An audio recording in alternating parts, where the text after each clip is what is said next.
Welcome back. This is Markets at Lunch, and we fizzled out quite big, and now we're in the red. Yeah, just about testing that 75.50 mark, and really we've cooled off clearly from the top there.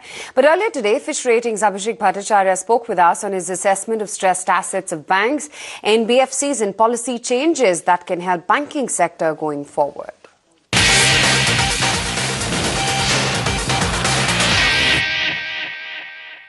What we have seen incrementally is that RBI has been asking banks to proactively provide for some of them where the stress is really very visible, and particularly in cyclical sectors where commodity prices have really crashed and there is no immediate visibility for next 1 or 2 years.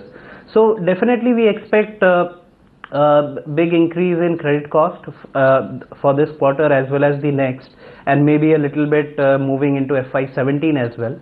So as I just mentioned, if I have to give you some sense of numbers, for FY15, the public sector, overall banking system would have reported a credit cost of about 1.1% on loans.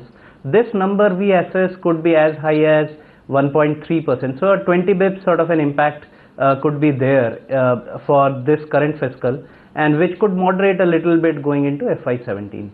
The usual suspects in terms of stress are clearly power, EPC projects.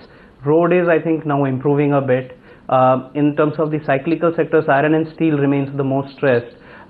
Textile, sugar are few of the other sectors where there is some bit of stress, but again maybe some early signs of improvement in a few of them. But in terms of looking at the infrastructure sector, maybe a bit of more concerted effort and looking at a more longer term sort of a horizon would help.